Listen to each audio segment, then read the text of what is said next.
Graças a Deus. Cumprimento a todos com a paz do Senhor. Quem está feliz com Jesus? Então encontra uma pessoa bonita do seu lado, dá um sorriso para ela. Ano novo, vida nova, cara nova. Uma alegria estar de volta aqui na nossa igreja, num culto tão abençoado. Revendo amigos, revendo aqui o pastor Divonci. Como sempre, muito elegante, né? Parece manequim de vitrine, Dere. Manequim de vitrine de shopping center, né? Pastor Divonci, a sua esposa, alegria em vê-los. Antes de mais nada, eu quero aqui agradecer a Deus pela vida do apóstolo Uriel, a nossa mãezinha Jussara, pelo carinho de ter recebido a minha família na sua casa, por esses dias de férias que eu aqui passei. Amanhã eu estou descendo para o sofrimento, eu vou lá para a Flórida. Vou tirar umas fotos do sol e mandar para vocês aqui, né? Muito obrigado, viu, mãezinha? Muito obrigado, Dere. A minha família, por onde passa, deixa um problema na despensa, né? E que eu venho com a turma toda, então vem eu, cortador, o migrador, o destruidor, o devorador. Deus abençoe vocês de coração, muito obrigado. Agradecer aos pastores que me receberam nas suas congregações, onde tivemos com o pastor Júnior lá em Framingham, pastor Fabiano na ilha, pastor Vitor em Melbourne, Peabody. O pastor de Melbourne é o pastor Moab e também o Warble, não sai, com o pastor Val. Deus abençoe todos vocês de todo o coração. Parabenizar aqui ao pastor Marquinhos, que é o pai mais fresco de Boston, né? Deus te abençoe, meu Marquinhos. Sucesso, que a criança seja uma bênção sempre. Abra sua Bíblia comigo no Evangelho segundo escreveu São João, capítulo 4. Um texto pelo qual sou muito apaixonado. João, capítulo de número 4, versículo de número 13.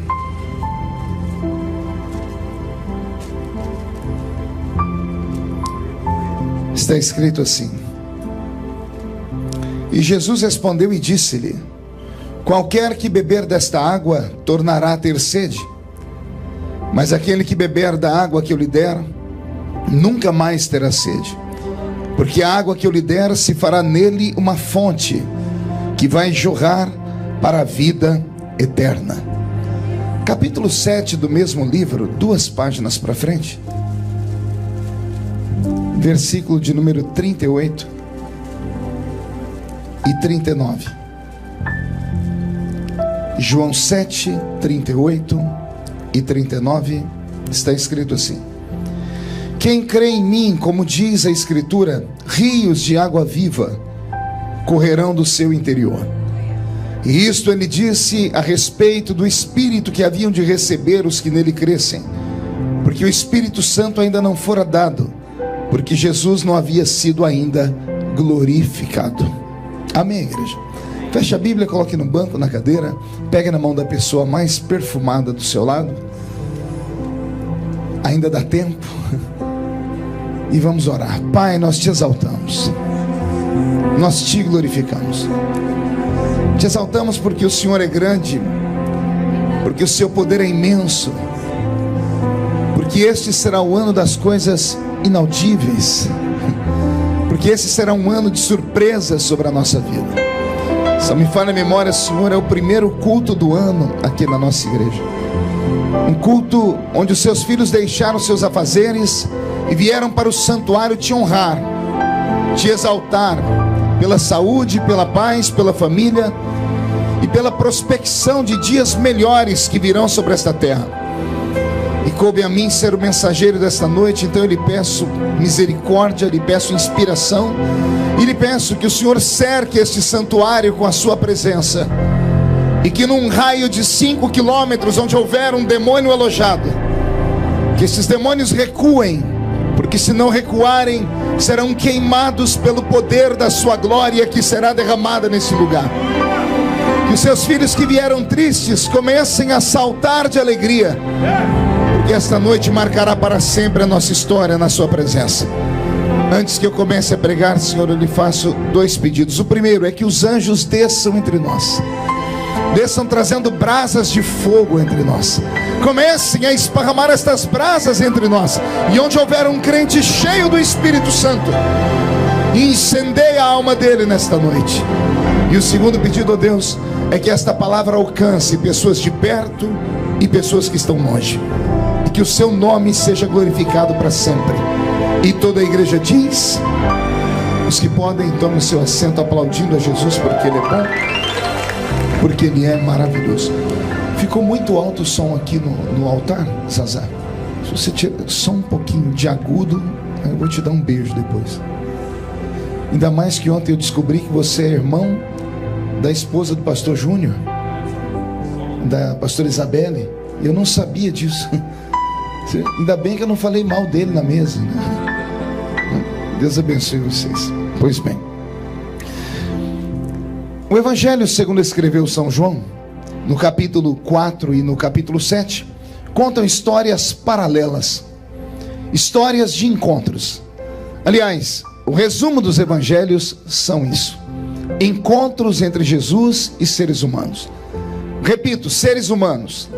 Não era encontro de Jesus com anjos, não era encontro de Jesus com reis que se julgavam ser super-homens.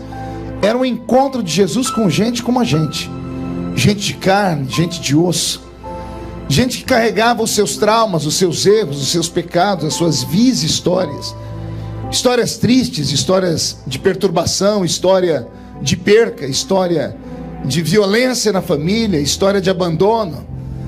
O Senhor amava se envolver com as multidões, e os evangelhos são para nós histórias dos encontros de Jesus com esses seres humanos, e são a vida deles e esses encontros que vão dar para nós o norte de como deve ser a vida cristã.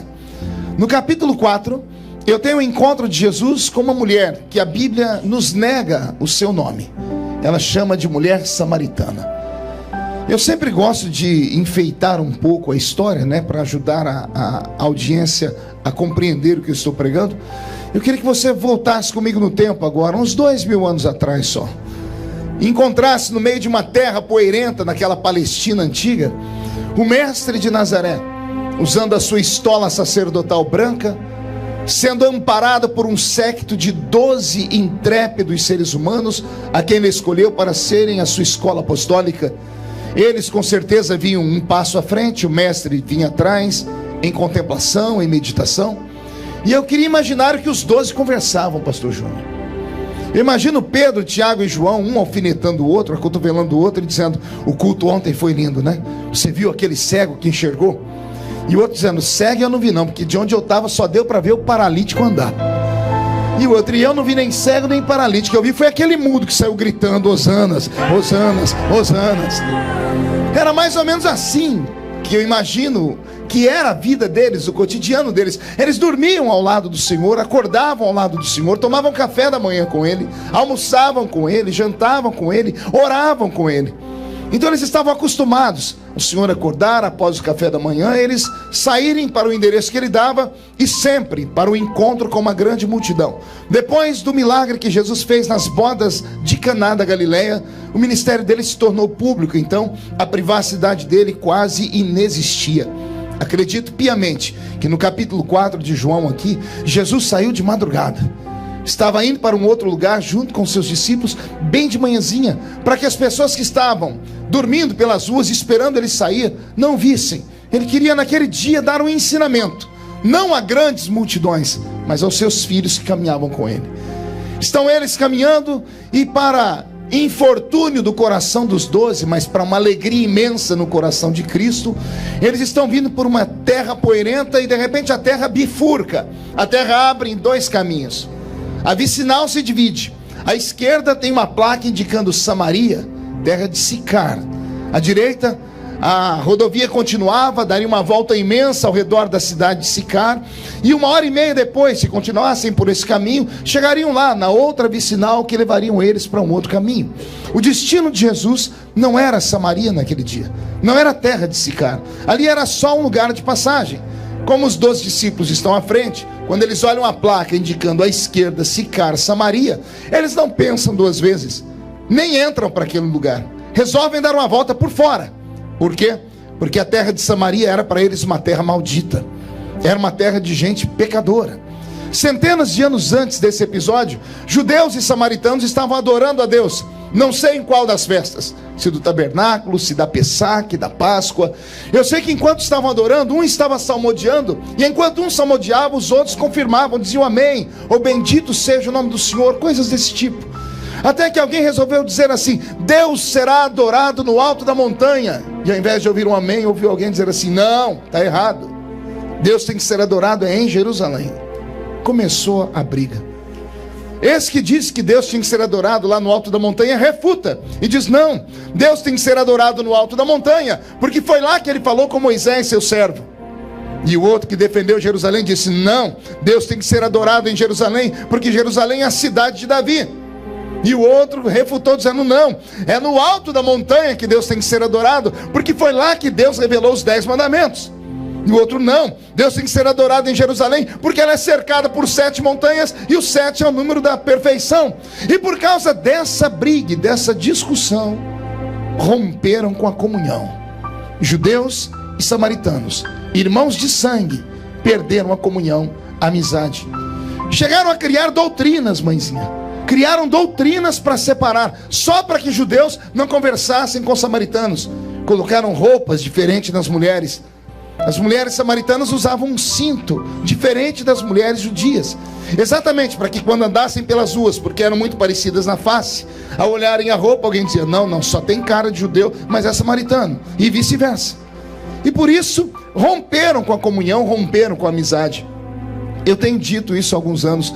Que pena que as pessoas ainda se espelham na placa da igreja para manter comunhão com uma pessoa ou com outra. Lá na minha cidadezinha, em Orlândia, um dia lá na Vila Tatu, aconteceu um episódio que eu nunca vou esquecer. Tinha um ponto de ônibus e 2 irmãs se encontraram, pastor Val. 2 irmãs sentaram, uma do lado da outra, cidade pequena, mas bairros distantes, elas não se conheciam. Só que as duas eram crentes, e crente tem um negócio com ele que qualquer outro que é crente descobre que ele é crente, né? É como se fosse um dispositivo. Acho que é aquilo que Paulo disse, né? O espírito que está em um testifica com o espírito que está em outro, que ambos são filhos de Deus. Sentaram as duas no banco, não se cumprimentaram, mas de repente eu acho que uma soltou uma linguagem, um evangeliquez, né? Evangélico tem suas palavrinhas de honra. De vez em quando ele solta misericórdia, um sangue de Jesus tem poder, ele acaba se entregando. São coisas nossas. Numa dessas, um olhou para ela e disse assim: vejo que tu és crente. E ela: graças a Deus, como você sabe que eu sou crente? Seu jeito de falar. E olha, eu tenho até o dom de revelação, sei até de que igreja a senhora é. Como você sabe de que igreja eu sou? Pelo tamanho da sua saia. Pela sua saia curta e esse brinco na orelha, não tenho dúvida. A senhora é daquela igreja ali, não é? A outra fechou a cara e disse: eu acho que eu também estou com o dom de revelação. Porque eu também sei de que igreja é a sua. Sabe como? Pelo tamanho da sua saia, pelo tamanho do seu cabelo e pelo tamanho da sua língua. A senhora só pode ser daquela outra igreja ali em cima. Na hora de cumprimentar, uma disse: a paz do Senhor, e a outra disse: paz de Deus. Acabou a comunhão. Uma ficou para cá e a outra para lá. Precisava de tudo isso. Ah, se eu pudesse voltar naquele tempo, lá no dia da briga dos judeus dos samaritanos, eu interromperia aquela briga, pegaria na mão dos dois e diria assim para eles: não importa se você adora a Deus lá em cima ou se você adora a Deus aqui embaixo, o que importa é que ambos adoramos o Senhor, e que todos o adorem em espírito e em verdade. Necessário é que ele seja adorado. Mas por causa dessa ruptura teológica, os 12 discípulos que estão com Jesus indo à frente, quando vem a placa à esquerda Samaria, ignoram e passam direto. Eles vão dar uma volta de 1h30 para encontrar a vicinal lá do outro lado. Em contrapartida, se entrassem na cidade de Sicar, cortariam pelo meio, encontrariam um atalho, chegariam em 1 hora, economizariam em mais de 1 hora o caminho e chegariam no mesmo lugar. Se fosse nós brasileiros, a gente ignoraria tudo e entraria pelo meio do caminho, né? Mas judeu é judeu. Eles estão dando a volta por trás. Se dessem só a volta por trás, tudo bem, mas eu imagino eles começando a murmurar. E um dizendo para o outro: aí a esquerda é a terra dos malditos, ó. E o outro dizendo: aí mora só pecador. Já viu a roupa das mulheres que moram aí? Já viu os homens que moram aí? Adoradores de montanha. E dando gargalhada. Até que eles estão conversando muito bem. Eu imagino quando eles resolvem perguntar a opinião de Jesus. O que o senhor acha, Jesus? Quando olha para trás, cadê Jesus? Perderam Jesus de vista. Jesus ainda não tinha falado do arrebatamento, eles tinham achado que ele tinha ido embora. Eles olharam para trás e falaram: não, não pode ser. E eles: não, só tem que ser, não tem outro caminho. Será que ele entrou lá naquele caminho? Tiveram que correr para ver. E quando chegaram na bifurcação, está Jesus entrando dentro da terra maldita. Está Jesus entrando dentro da terra de Samaria. E eles têm que resolver rápido. Tem duas opções: ou eles saem correndo aqui e dão a volta, e 1h30 depois chegam lá na frente e esperam Jesus, ou correm o risco de perder Jesus no meio do caminho, ou eles vão ter que engolir o orgulho deles, ou eles vão ter que deixar de lado alguns dogmas, vão ter que quebrar alguns protocolos para seguir Jesus. Porque andar com Jesus implica nisso. Implica em você deixar de ser comum, implica em você deixar de ser normal, implica em você entrar por situações que pessoas normais não gostariam de entrar. Mas seguir Jesus é uma grande aventura. Tem alguém seguindo Jesus hoje aqui? Então vem comigo, entra comigo em Samaria. Eu imagino as cenas: 12 homens andando, botando o pé na terra maldita e parando, um encostando no ombro do outro e batendo a mão no pé para tirar a poeira. Jesus havia ensinado isso: em terra maldita, tira a poeira do pé. Eles vão fazendo isso e lá na frente está Jesus. Só dá para ver a silhueta dele de costa. Você consegue tentar acelerar a sua câmera e enxergar Jesus de frente? Eu imagino Jesus com um sorriso, querendo dar uma gargalhada, porque ele não era só homem, ele também era Deus. Como homem, ele só sabia o que os homens sabem, mas como Deus, ele sabia onde aquela história ia dar. Ele sabia que aqui atrás eles estavam irados, enraivecidos, mas que já já ele iria aplanar o coração deles, porque um mistério seria revelado logo ali à frente. Eles aceleram os passos, se aproximam do mestre. Quando vão tentar passar na frente dele, encontram outra placa, e esta placa está escrita: Poço de Jacó. Quando eles olham a placa Poço de Jacó, um desarranjo em todos os 12, uma curiosidade em todos os 12. Então eles olham para trás para ver se Jesus vai seguir caminho ou se ele vai seguir a placa. E graças a Deus, Jesus seguiu a placa. Quando eles viram Jesus entrar para o Poço de Jacó, foram correndo. E agora que eles estão na frente do poço, eu imagino 12 homens ao redor daquele buraco no chão, olhando, observando, sentindo o cheiro da terra molhada, ouvindo barulho de águas vivas lá embaixo. E os olhos deles estão lacrimejando. Pergunte por quê. Só se todo mundo perguntar. Porque os 12, sendo judeus, cresceram ouvindo falar da história desse poço.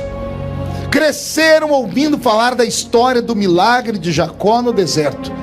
Cresceram ouvindo falar que o patriarca Jacó cravou o joelho na areia e implorou misericórdia a Deus para não morrer ele, suas esposas, seus filhos, seus animais e os seus empregados, no encontro que ele vai ter com seu irmão Esaú. Mas era deserto, acabou a água.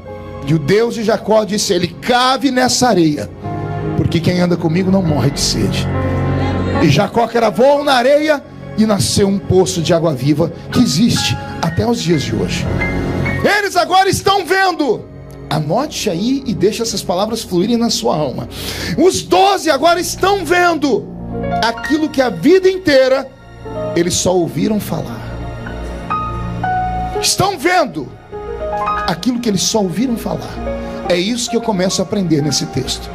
Quem tem coragem de ir com Jesus em todos os lugares que ele manda, corre o risco de ver aquilo que outros só ouvem falar.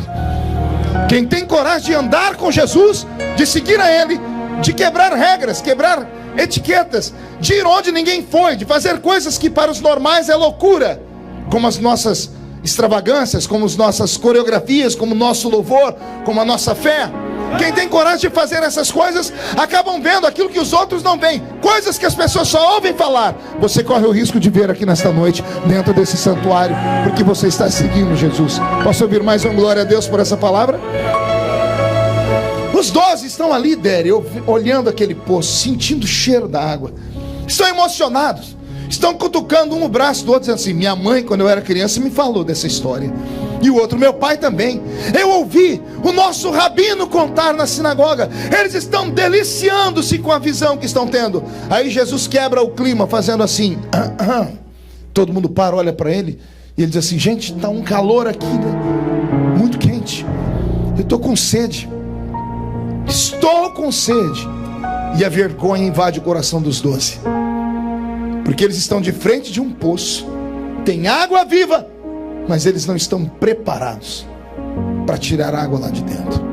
Isso aqui é um conselho forte para quem vem para o culto.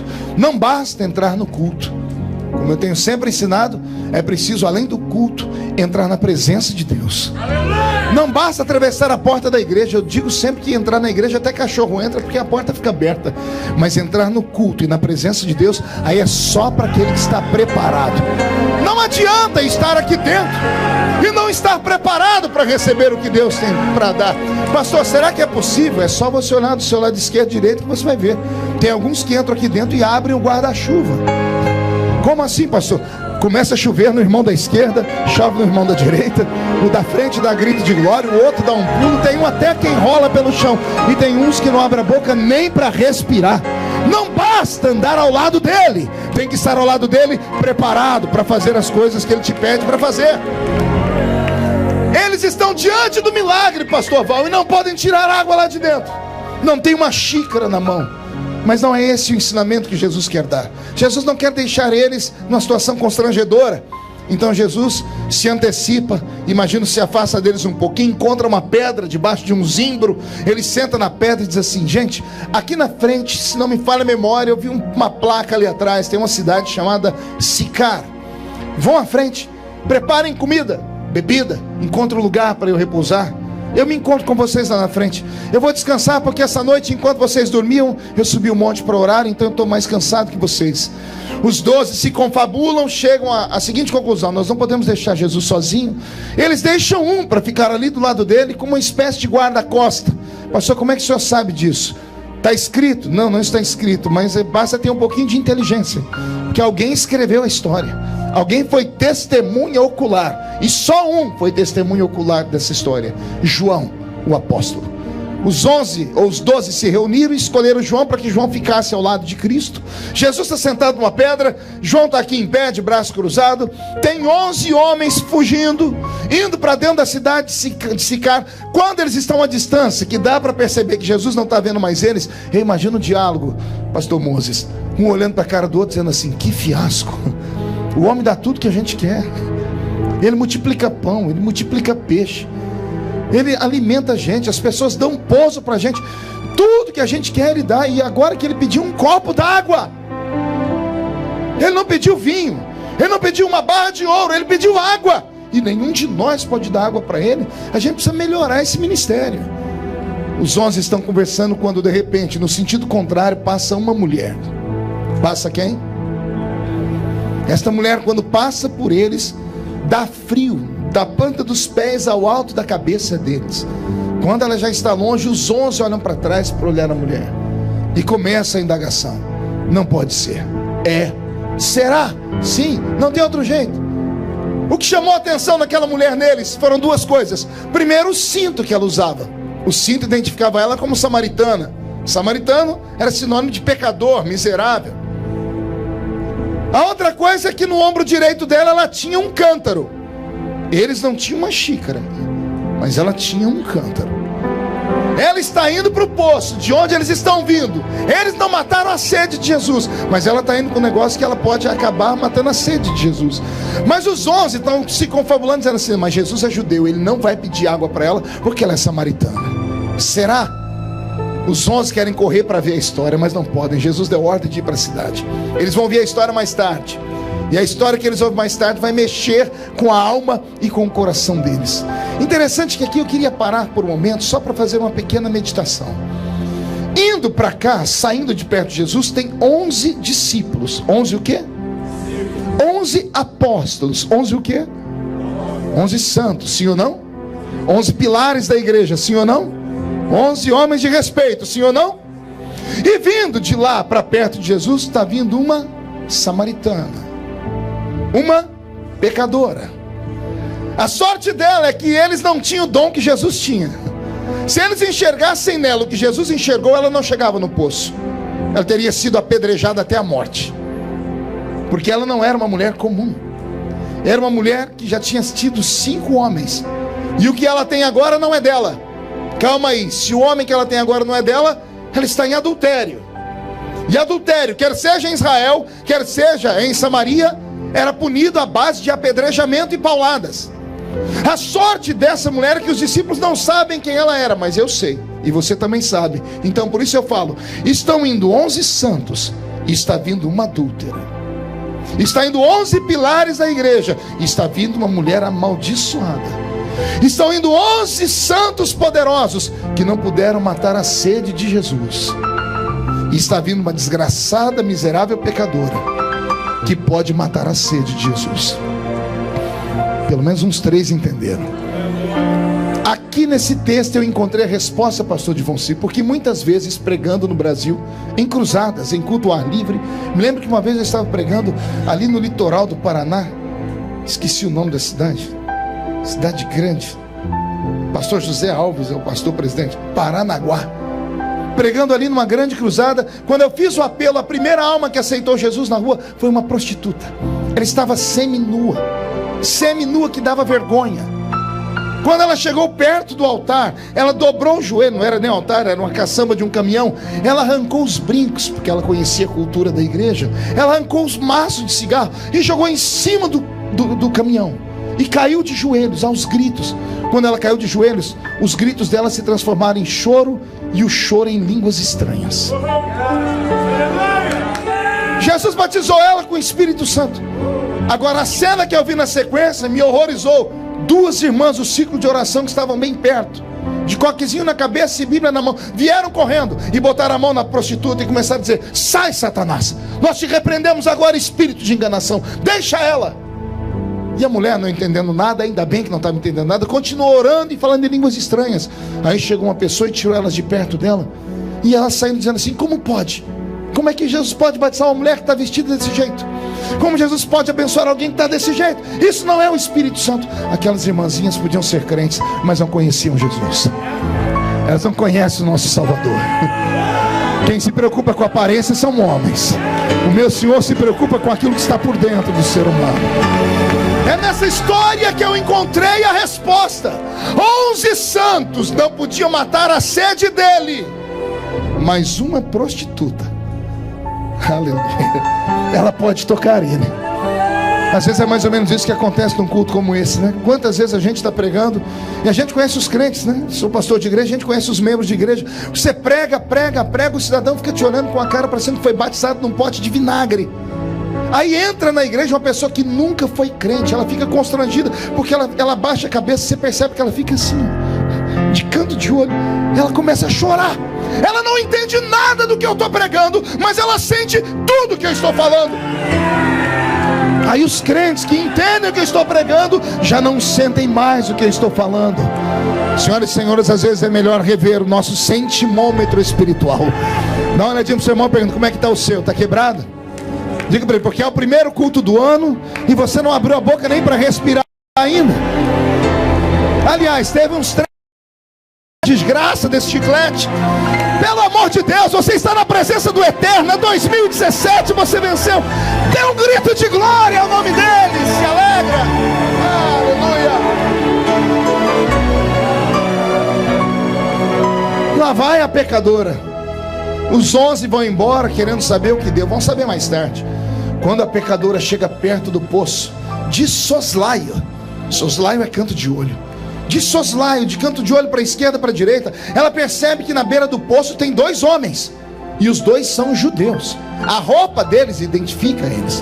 Só que a roupa de um deles deixa ela apavorada, porque a roupa dele é branca. É a roupa de um doutor da lei. É a roupa de um sacerdote. Pastor, por que deixa ela apavorada? Porque ela conhece a lei. Se ele descobrir o pecado dela, ele pode mandar matá-la. Então ela, apavorada, dobra o joelho, tira debaixo do seu cinto uma corda, tira o cântaro do ombro, amarra uma corda no gargalo do cântaro e solta o cântaro dentro do poço. Ela quer que termine rápido para ir embora.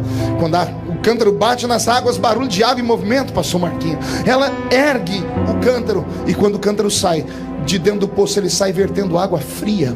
água cristalina, água pura, água que mata a sede de qualquer moribundo, pastor Moses.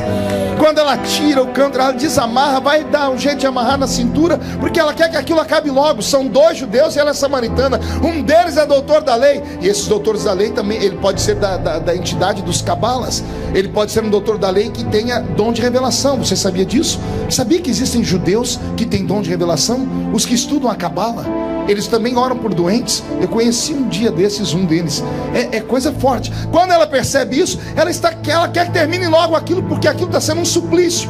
Quando ela vai se levantar para ir embora, pastor Zaqueu, o silêncio é quebrado, a voz do mestre é ouvida, e ele diz assim para ela: senhora, me dá um pouco de água para eu beber, porque eu estou com sede. Oh, palavra bonita. Você consegue imaginar a humildade do Salvador? Ele não olha o pecado, ele não olha a aparência, ele não olha a religião dela, ele não olha a roupa dela, ele não olha o estado civil dela, ele não olha nada. Ele diz assim: moça, me dá um pouco dessa água para eu beber. E ela esquece o que ela é. Por um momento ela esquece que ela é uma mulher de vida fácil, que ela é uma prostituta de luxo. Ela olha para ele e ela lembra só da maldita ou bendita religião. Os olhos dela trincam, os dentes dela rangem, ela solta golpes sobre o meu Jesus. Ela diz assim para ele: como sendo tu homem, judeu, vem pedir água a mim, que sou mulher samaritana? Traduzir isso é dolorido, às vezes até vergonhoso. Ela está tocando em 2 pontos frágeis de Jesus. Ela está tocando no sexo dele e na etnia dele. Mas não é apenas na etnia, é na etnia religiosa. Como é que ela sabe que Jesus é da tribo de Judá para chamar ele de judeu? Naquela época não chamavam judeus de judeus, chamavam judeus de hebreus. Só se chamava judeus aqueles que eram da tribo de Judá. Jesus era da tribo de Judá, mas ela não sabia disso. Quando ela chama ele de judeu, ela está falando da religião dele. A roupa branca identificou como sendo você judeu, ou seja, da religião judaica, do judaísmo. Aí ela apela: como sendo tu homem. Ela está querendo dizer assim: homem nenhum conversa com uma mulher que não seja da sua família, com uma mulher que não seja do seu povo, e vem você falar comigo. Ela olha para Jesus e, com todo respeito, não sei se alguém já te deu uma interpretação como essa, eu quero crer que naquele dia aquela mulher saiu de casa determinada a mudar de vida.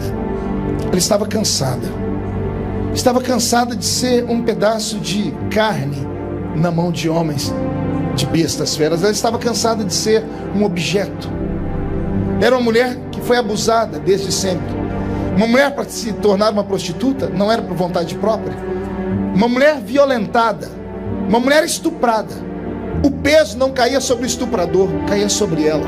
O estuprador até era punido de certa forma, mas a mulher, como foi estuprada, perdeu a sua pureza, era arrancada do seio da família, ia morar na zona do Baixo Meretrício. Foi por isso que Davi surtou quando Tamar, sua filha, foi estuprada, porque é a única filha mulher e ela tem que ser arrancada de dentro do palácio.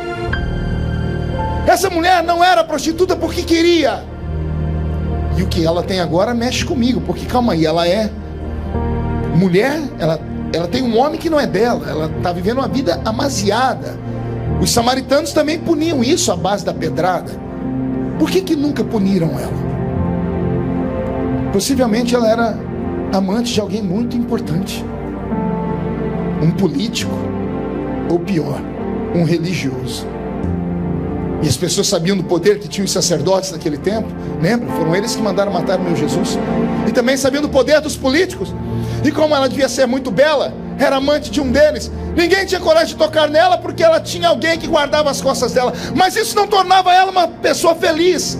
Pelo contrário, todos os homens que se aproximaram dela quiseram arrancar algo dela. Quando ela está na beira do poço, cansada de viver, ela vê um líder do judaísmo mexendo com ela. Ela achou que Jesus era mais um.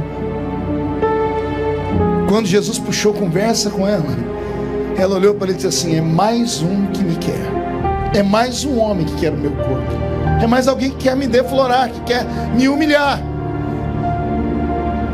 Essa mulher, a atitude dela é fantástica, é uma atitude de coragem, é uma atitude de quem cansou daquela vida, porque ela reage.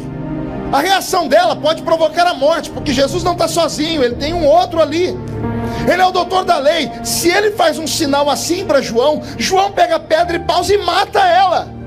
Ele é o líder da religião. E João chegaria em Israel e seria aplaudido ao contar essa história. Matei uma samaritana que tentou falar mal do mestre. Seria aplaudido. Essa mulher parece que ela diz assim: eu morro, mas ninguém nunca mais toca em mim. Parece que é a decisão dela: eu prefiro morrer do que continuar levando a vida podre e porca como é que eu levo. Por isso ela encarou Jesus como sendo tu um macho, um religioso fraco. Vem pedir água a mim, que sou mulher samaritana. Ela deve ter fechado o olho e esperado um grito de Jesus ou pedras e paus. João está olhando para o chão, está tremendo. Ele quer pegar pedras e paus e esperar o mestre mandar matá-la. Mas ela não escuta gritos. Aleluia. Ela também não escuta pedras e paus. Ela escuta a voz dele mais mansa do que antes. E ele diz assim para ela: ah, mulher, se tu soubesses quem sou eu.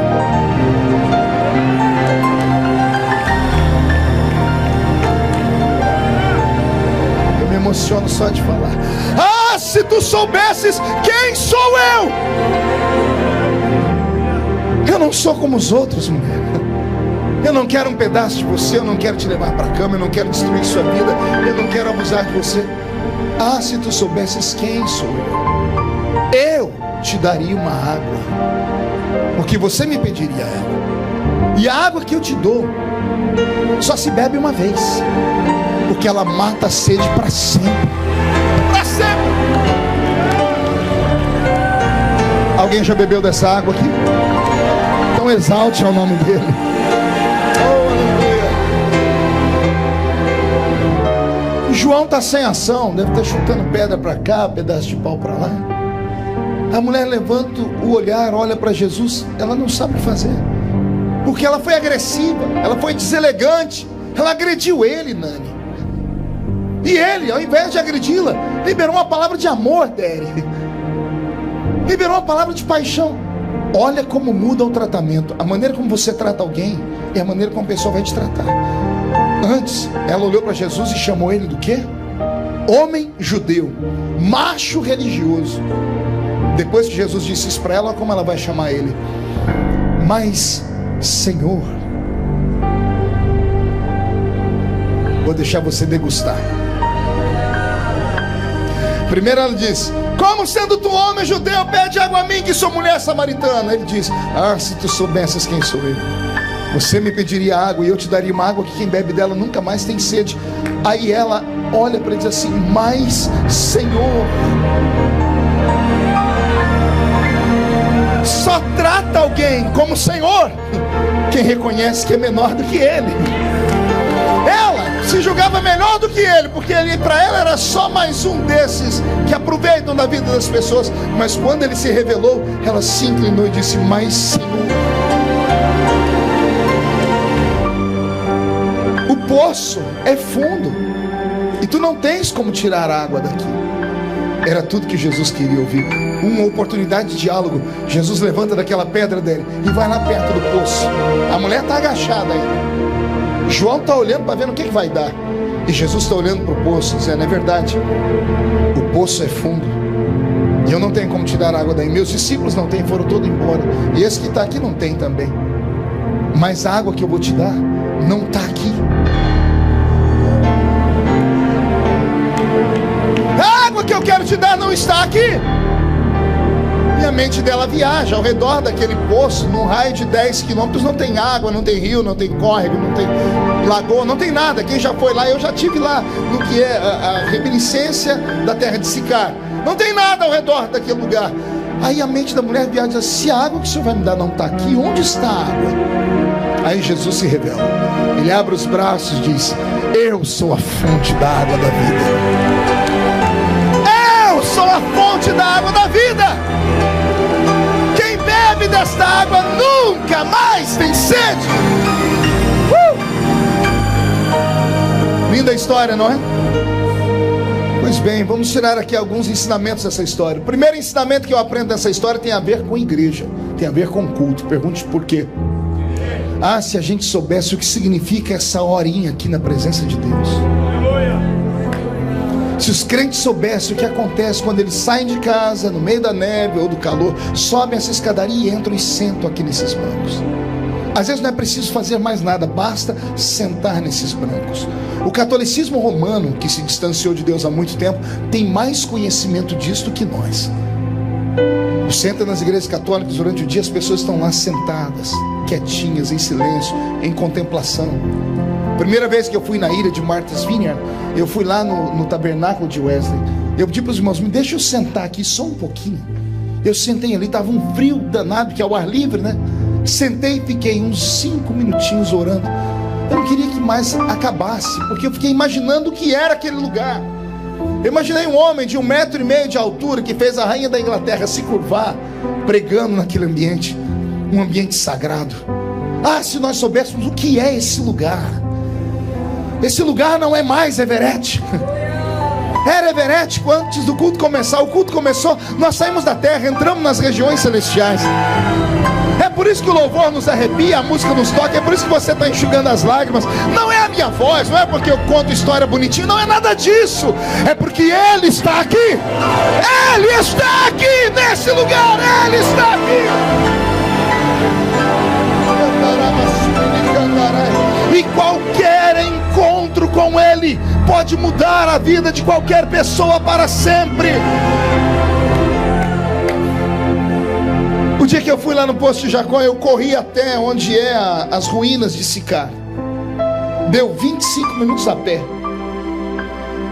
Aí eu fiz o caminho inverso, 25 minutos a pé também. Então, olha o que 1 hora na presença de Deus pode fazer na sua vida.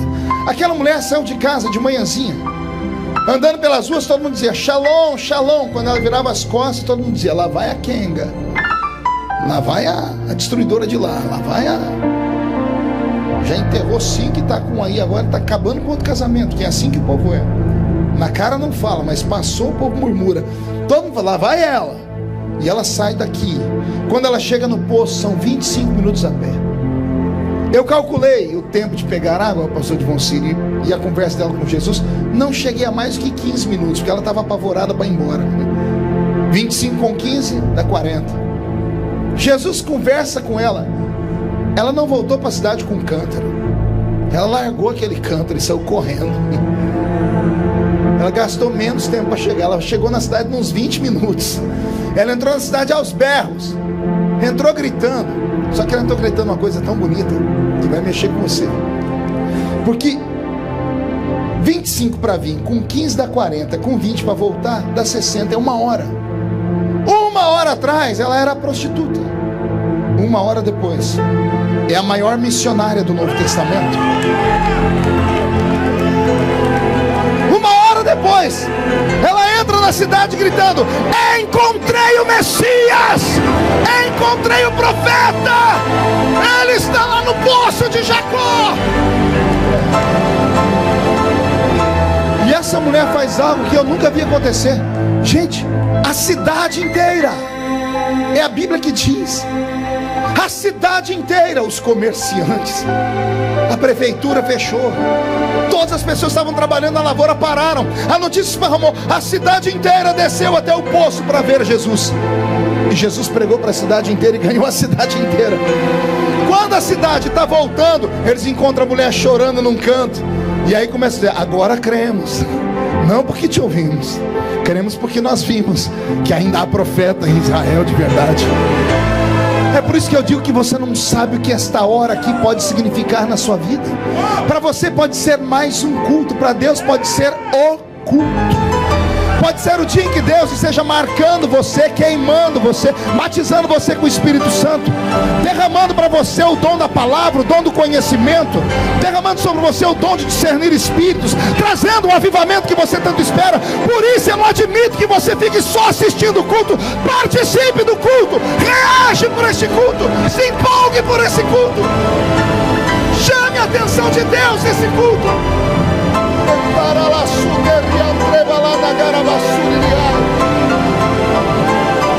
Oh, aleluia. Há um Deus no céu te olhando nessa noite. Há um Deus no céu esperando a sua reação nesse culto. Você diz: vou para o culto, é o primeiro culto do ano, vamos ver o que Deus vai me dar. Por incrível que pareça, Deus falou a mesma coisa de você. Deus disse: é o primeiro culto do ano, vamos lá, vamos ver o que eu vou ganhar.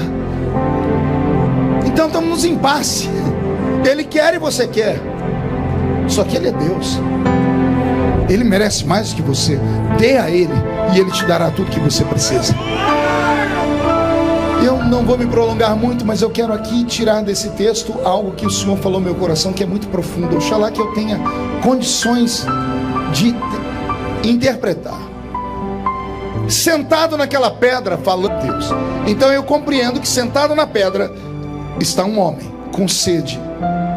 Mas permita-me o Senhor falar. Sentado naquela pedra também está Deus. E Deus também está com sede. Posso, talvez seja uma forçação da interpretação do texto, uma hermenêutica que beira a linha da quase heresia, mas não é. Porque Deus é um ser que não tem necessidade de nada.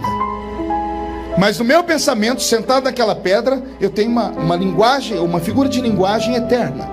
Eu tenho Deus olhando para a sua criatura dizendo: só você pode matar a minha sede. Me dá água para beber. Sede do quê, pastor? Sede de ser adorado como Deus. Deus tem todo o poder. Não tenha nada que Ele não possa fazer. E o que Ele não pode fazer, não faz, não porque não pode, mas porque o seu caráter o impede. Deus tem tudo e um pouco mais. Mas vem cá, que graça tem você comprar um terno novo e sair andando com ele para a igreja com a etiqueta pendurada, só para todo mundo falar: terno novo, hein? Oh, esqueci a etiqueta. Não, desculpa. Que graça tem a senhora fazer o cabelo, fica lá aquele sofrimento, 4 horas para deixar o cabelo dessa cor, né? Ou dessa textura. Aí chega em casa, fica lá esperando. O marido vai chegar, quando ele abre a porta, a senhora está bem esperando ele assim. Aí ele olha e faz: tá tudo bem? Aí a senhora faz assim. Aí fala: é problema no pescoço, meu amor? Aí já começa a subir o nervo, né? Ela diz: você não está notando nada diferente? Ele fala: é o brinco. Ele fala: não, é o cabelo, eu mexi no cabelo.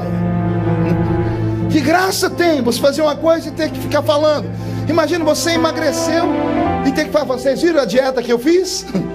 O legal é quando alguém chega e fala: nossa, você emagreceu, você está diferente. Ser Deus é assim também. Que graça tem ser Deus, Ele ir para frente do espelho e falar: eu me amo, eu me adoro. Não, para isso Ele fez cada um de nós. Deus só tem sede de uma coisa: sede de adoração. Deus é um ser que tem que ser adorado. Já falei isso aqui alguns anos atrás e repito. Um dia lendo a Bíblia eu descobri que só existe uma coisa acima de Deus. Ai, pastor, isso beira heresia mesmo. Beira mesmo. Quando eu li, eu também tomei um susto, porque para mim Deus estava acima de tudo. Porque só olha para cima quem precisa de alguma coisa. Esse é o pensamento humano. Mas a Bíblia diz que um dia um homem entrou no santuário de Deus, no ano em que morreu o seu tio Uzias. Ele dizia: eu vi o Senhor assentado no alto e sublime trono, e acima dele os serafins voavam e cantavam: Santo, Santo, Santo, Santo é o Senhor dos exércitos.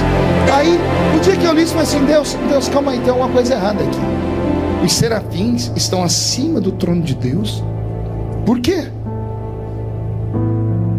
E o que Deus me contou é algo muito simples. Eu acredito, espero que você entenda, porque entrou no meu coração e eu criei. O Senhor diz para mim: não, a gente não olha para cima só quando tem um sofrimento. A gente também levanta a cabeça quando está muito feliz, ou quando a gente sente um perfume muito gostoso. Quem aqui já chegou em casa, abriu a panela e fez assim? Os comerciais de televisão de comida tem sempre isso. A pessoa abre a panela, faz assim e levanta a cabeça. É para mostrar a felicidade. Parece que é para mostrar a alegria, a felicidade. O Senhor disse para mim: eu não levanto a cabeça porque eu estou procurando ajuda. Não, eu levanto a cabeça porque o perfume é muito bom. Mas perfume do que? O Senhor disse para mim: filho, quando a igreja na terra me adora, ela adora com barulho, mas o louvor não chega no céu como barulho. O louvor é filtrado e ele chega no céu em forma de sacrifício, em forma de libação, em forma de incenso. Está escrito em Apocalipse: a oração dos santos é derramada diante do altar de Deus, e Deus sente o cheiro dela. Deus não ouve, Deus sente o cheiro. E eu falei: por que o Espírito Santo transforma o barulho em cheiro? O Senhor disse: para eu não cometer injustiça, porque nem todo mundo grita para me adorar. Tem uns que gritam para não ficar sozinho, tem uns que abrem a boca de sono e para tapear o sono da glória a Deus.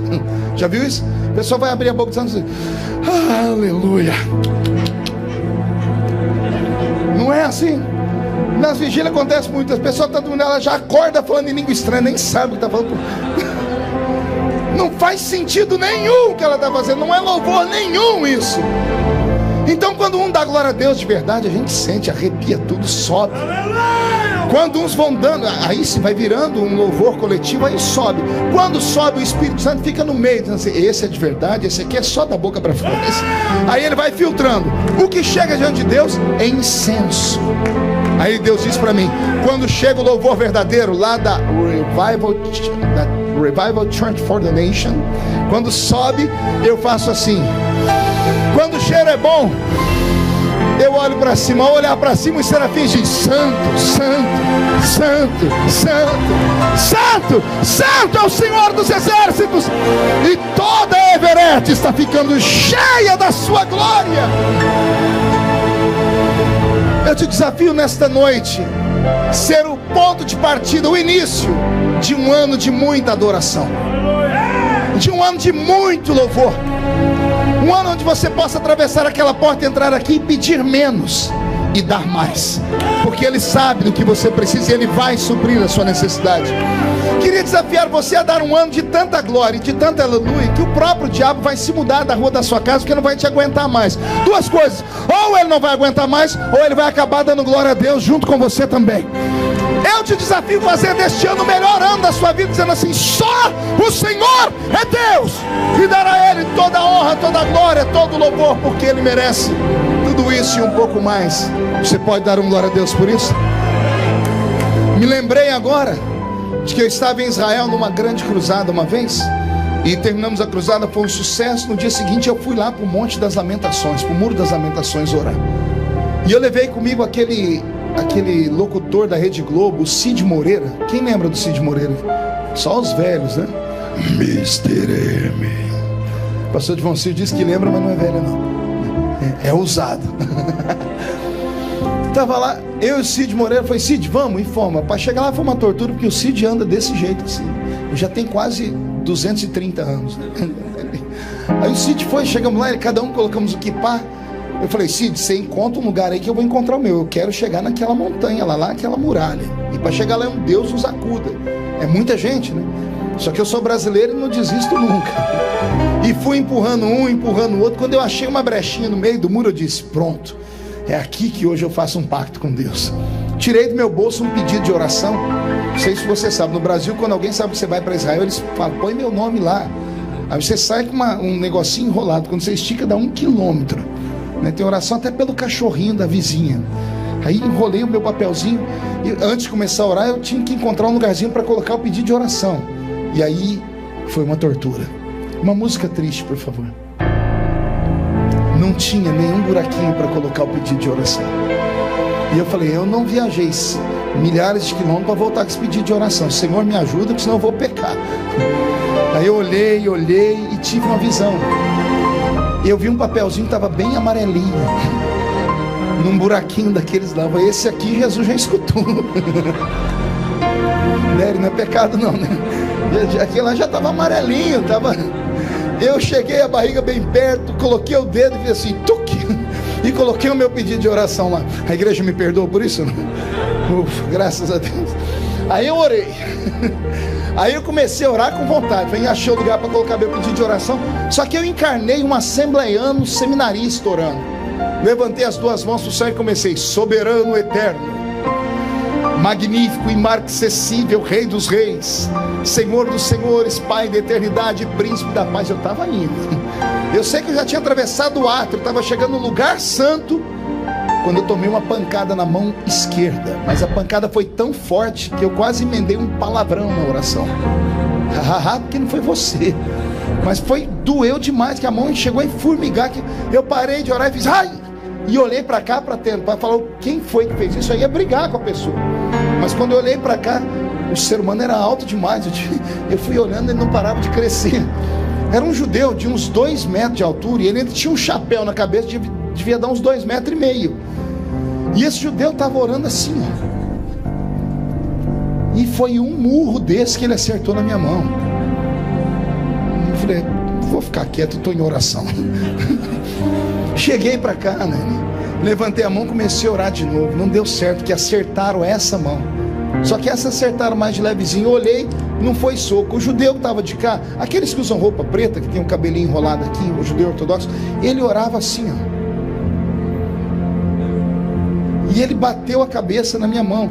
E eu olhei para o de cá. E falei, que bando de doido. Eu fiquei quietinho aqui, levantei a mão para terminar a oração. Me empurraram de costas, que eu bati a cabeça no muro. Aí eu desci da cruz. E eu olhei para trás para ver um judeu que estava atrás de mim. Ele orava assim, ó. E eu comecei a olhar, tinha um que orava assim. Outros ficavam assim, amarrado o negócio aqui na mão, apertando um botão. Eu fiquei, aquela loucura. Eu falei, meu Deus, o que é isso? Aí o meu intérprete estava perto, falei, ô Eliaquim, o que é isso? O que esse povo está fazendo? Que loucura é essa? Ele disse, loucura não, pastor, respeite os meus irmãos. Eu falei, desculpe, eu respeito, mas o que eles estão fazendo? Meus irmãos estão orando.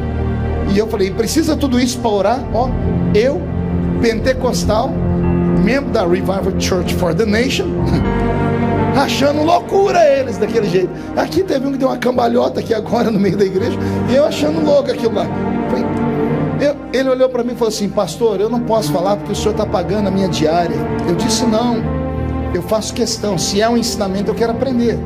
O pastor, graças a Deus, pela primeira vez vou poder ensinar de verdade para um crente ou um cristão que é orar. Ele falou para mim, até quando vocês crentes e cristãos vão achar que sabem orar, pastor? Eu falei, eu não sei orar não, né?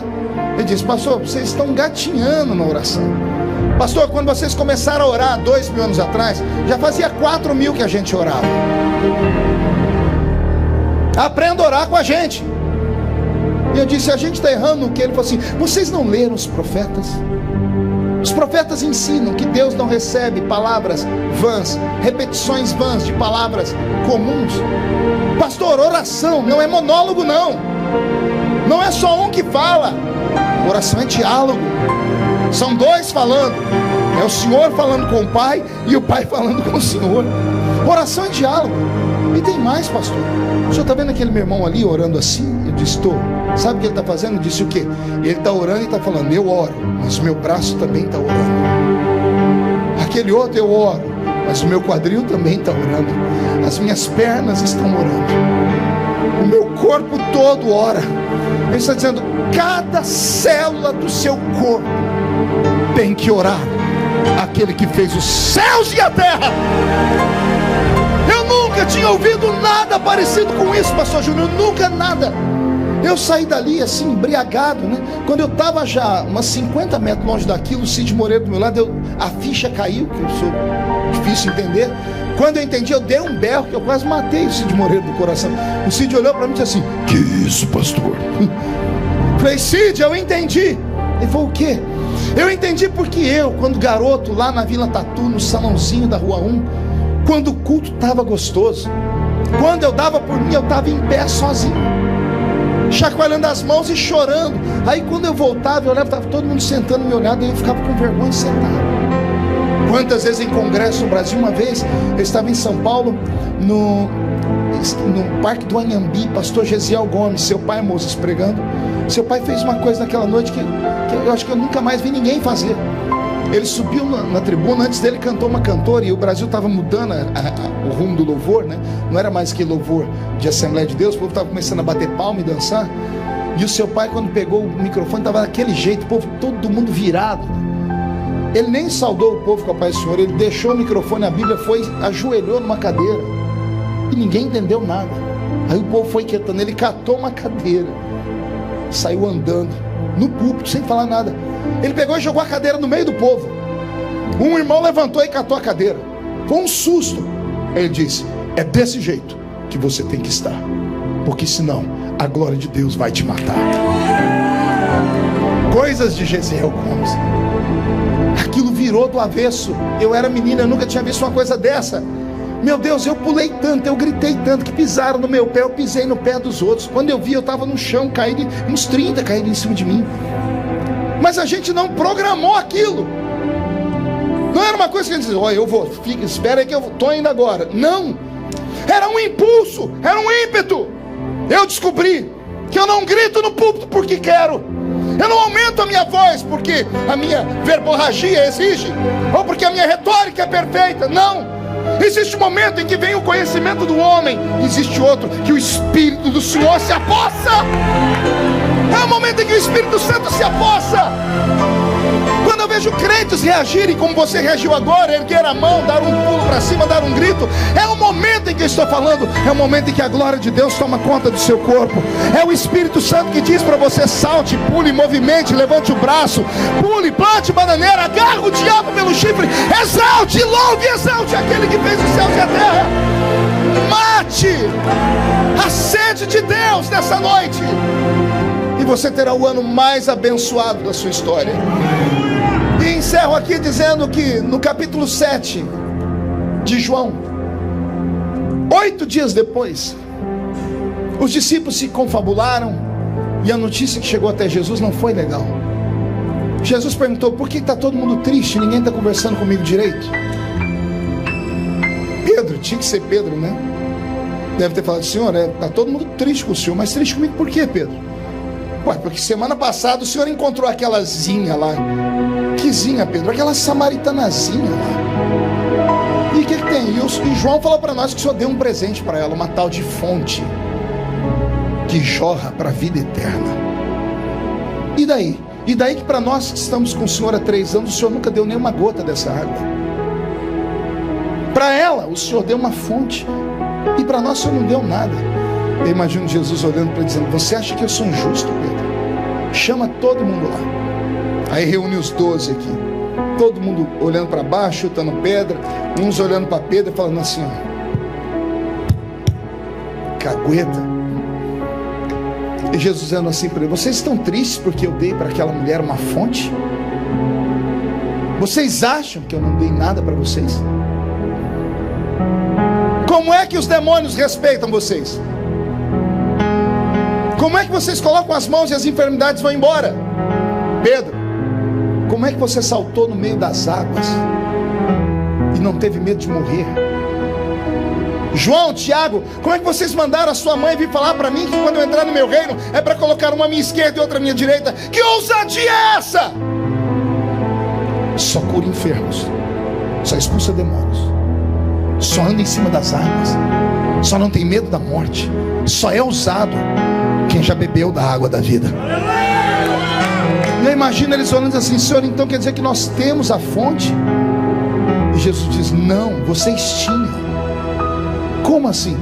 A fonte é só o início. Eu dei a fonte para vocês há 3 anos atrás, quando vocês começaram a andar comigo.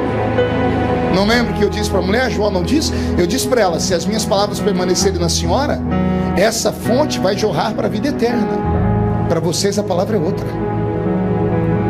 Se as minhas palavras permanecerem em vós, a fonte, que já virou um rio, porque ela jorrou tanto e tanto e tanto, vai fazer fluir um rio de água viva, que por onde passar, tudo que está morto vai viver. Eu encerro trazendo uma resposta. Você que aceitou Jesus aqui em Boston, ou que veio para cá com alguns irmãos, sempre se pergunta: por que aquele irmão que veio comigo hoje é pastor, é ministro de louvor, já é missionário, e eu ainda estou aqui dando trabalho? A resposta que te vem às vezes é essa: é porque ele tinha chamado e você não. É mentira. É mentira. O problema é o que você fez com a sua fonte. Você entulhou ela. Se você entulhou sua fonte, ela nunca vai jorrar, nunca vai ser nada. Se você deixar palavras negativas, pessoas que te perseguem, o problema que você trouxe do país, ou uma queda que você teve, ou uma desavença, ou a destruição do seu lar, ou as tragédias que acometem o ser humano, se você deixar que essas tragédias tapem a sua história, você pode colocar um ponto final nela, porque você nunca vai passar disso aí. Agora, se nessa noite você deixar Jesus desentulhar sua fonte, arrancar tudo aquilo que te atrapalhou em 2016, sua fonte vai jorrar, sua fonte vai virar um rio de águas vivas. Às vezes, por onde eu passo, as pessoas perguntam: poxa, você vem aqui na Mero já há 16 anos. Eu acho que eu sou um dos poucos nesses 16 anos que o povo ainda de vez em quando para ouvir. Eu sei que é o Derek que manda, né? O Derek manda, quem tem juízo obedece, né? O pastor Léo fala: é para escutar ele, então vem todo mundo me escutar. Mas ainda tem azeite, você ainda recebe algo. Às vezes até uma palavra que eu já preguei, outras vezes, mesmo assim ela toca a sua alma. Alguns tentam encontrar calma, mas ele mudou por fora só. A fonte é a mesma. O rio continua fluindo. O seu rio tem que fluir, irmão. Pastor, tem mensagens que você nunca pregou, que estão prontas para você. Eu costumo dizer que o lugar do mundo onde estão os maiores tesouros se chama cemitério. No cemitério estão aqueles que poderiam ter descoberto a cura do câncer, a cura da AIDS. O melhor sermão para ser pregado está dentro do cemitério, que foram de homens e mulheres que, por causa do primeiro bloqueio na vida, porque alguém disse não a eles, desistiram da chamada, desistiram da história e arrastaram o seu talento para dentro de uma cova. Se eu dependesse dos anos de seminário para ser o que eu sou hoje, eu nunca seria nada. Eu fui humilhado por todos os professores de teologia, todos. O professor de hermenêutica era o pior. Uma vez ele pediu para que nós traduzíssemos um texto, pastor Divoncir, e nós tínhamos que construir um sermão em 5 minutos. O sermão tinha que ter começo, meio, fim, apelo e oferta, em 5 minutos. E ele deu o tema. E tinha os meninos da minha época que eram bons. O pessoal imitava o Napoleão Falcão, o Gilmar Santos, essa turma toda, porque eles tinham voz para imitar. E a minha voz sempre foi pouca, porque o meu pulmão é pequeno. Eu nunca dei conta de imitar eles. Aí quando eu fui falar, eu comecei a falar do meu jeito, do jeito que eu tô aqui. Pedi para alguém fazer um solinho no violão, que eu comecei desse jeito. Isso, eu consigo operar quando tem uma anestesia, ajuda. Aí foi indo. Quando eu terminava de falar, estava todo mundo chorando, até o infeliz do professor. Ele enxugava as lágrimas e dizia assim: Feliciano, você está na profissão errada. Você tinha que ser roteirista de cinema, escritor de livros, porque púlpito de Assembleia de Deus não é lugar de contar historinha para a gente chorar. O infeliz sentia Deus, mas dizia que eu não podia ser pregador, porque o meu jeito de falar era esse. Um dia eu subi a montanha para orar, e eu encerro aqui. Eu disse: Deus, eu nunca vou ser pregador, porque o pastor disse que eu não posso, meu professor disse que eu não posso, só porque eu conto história. E Jesus falou para mim: é ciúmes. O que? Ciúmes. Ciúmes do quê? De você. Por que ciúmes de mim? Porque você prega igual eu pregava quando eu estava na terra. Os sermões de Jesus eram histórias. Jesus, quando queria pregar muito, chamava a multidão e dizia assim: um pai tinha 2 filhos. Oh glória! Morreu um homem rico e morreu Lázaro. Os sermões de Jesus não eram histórias, não eram essas mensagens escalafobéticas que a gente espera. A unção não está na entonação da voz do pregador, muito menos no seu conhecimento. A unção está na sua intimidade, no louvor a Deus e na atribuição que Ele dá ao Senhor. O Senhor te trouxe nesta noite para te dizer isso: vou te usar do seu jeito, só que adore o meu nome, glorifique o meu nome, salta da terra, grita, planta bananeira, fala em língua estranha, deixe falar o que quiserem falar de você. Agora, quando tiverem pregar, quando tiverem orar e cantar, aí sim vão ter que dizer: Deus está na vida dele. Todos que creem nesta palavra, fiquem de pé, por gentileza. Como hoje é o culto de ensino da igreja, eu vou pedir autorização ao nosso pastor para fazer um convite. É um convite diferente. Feche os olhos. Eu queria convidar nessa noite homens e mulheres, meninos e meninas, que sonham em ser usados por Deus, que querem ser pregadores, pastores, cantores, levitas, missionários, mas que encontram dificuldade na mente, dificuldade na língua, vergonha ao falar, timidez diante das pessoas. Se você crê que a unção de Deus ela é repartida, que ela é transferível, eu te desafio a vir aqui perto de mim. Quero orar por você. Quero orar para que o Senhor Deus dê um upgrade na sua vida. Isso. Mas eu já vou te dizendo, vem matando a sede de Deus. Vem matando a sede de Deus. O Zazá está aí? O Zazá, aquele louvor que você cantou, teu é o poder, tu é a glória, tu é a majestade, o reino. Esse louvor abre o céu. E eu vou fazer um pedido: ninguém saia antes da bênção apostólica, que há um segredo nessa noite aqui ainda. Isso. Pegue na mão de quem está do seu lado. Olhe para mim. Conselhos. Nem sempre a minha botija foi cheia. Eu sempre me inspirei em outros. Eu sempre ouvi pregadores. Quantas vezes agarrei os VHS do Daddy, coloquei lá para ouvir as pregações dele, aí eu pregava de trás para frente, ninguém sabia.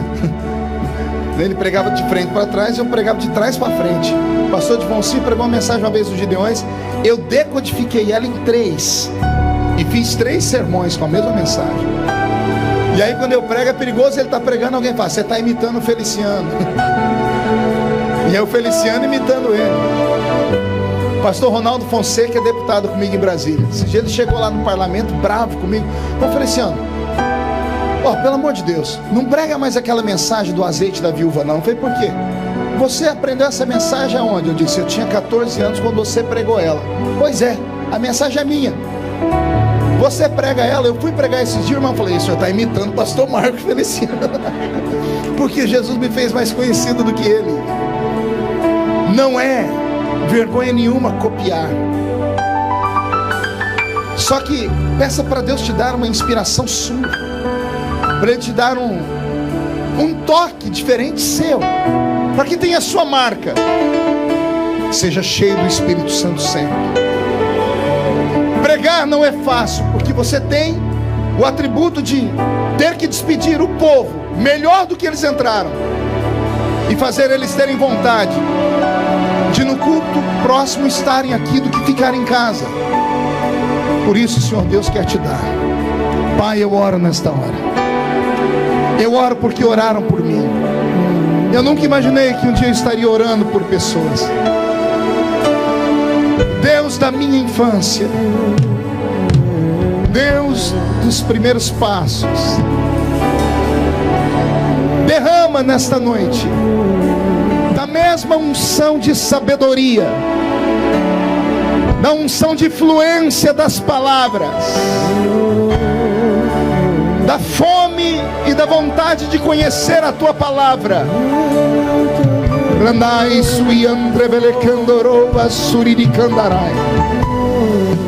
Aquele que está pedindo, Pai, dê. Aquele que está buscando, que encontra. Aquele que está batendo, que a porta se abra.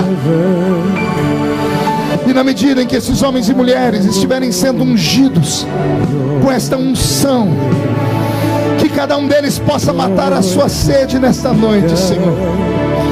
Que eles possam matar a sua sede nesta noite, Senhor. Recebe o nosso louvor nesta noite, Senhor. On earth as it is in heaven, let o louvor está abrindo o céu, receba. Caia sobre eles a sua glória. Caia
Pai.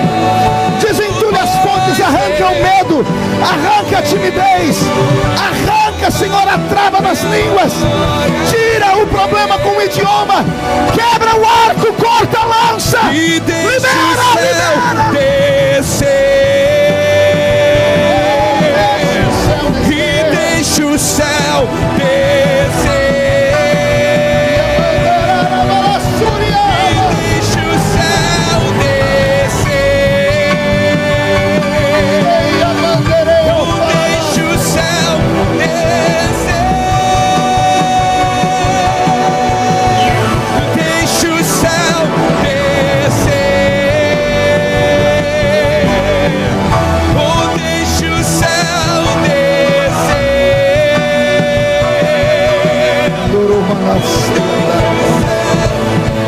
Solte a mão do seu irmão, levante a mão ao alto da cabeça, bem alta, e diga comigo em nome de Jesus: todos os demônios que travam a minha língua, que travam a minha mente, que colocam medo em mim, timidez em mim, eu ordeno, venha para a palma da minha mão agora, feche a sua mão com força.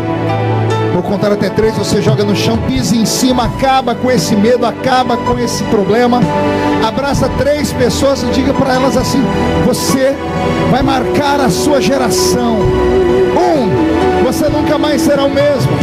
1,5, sua família sentirá orgulho de você. 2, a sua igreja vai receber o seu talento dando glórias a Deus. 2,5, quem viver verá para ver onde Deus vai te colocar. 3, jogue no chão, pise em cima, abrace 3 guerreiros, abrace 3 guerreiras.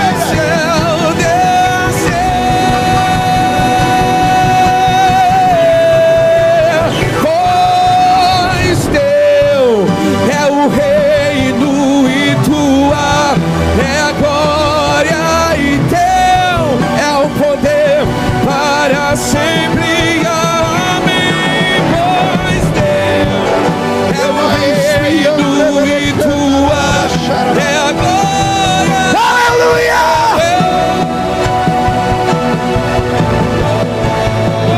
Oh, pois Deus é o reino e tua é a glória. Somente teu.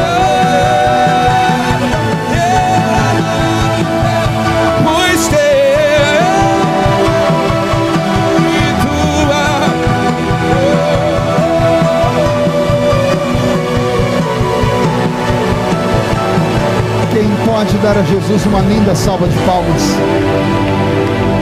Quem pode aplaudir e gritar?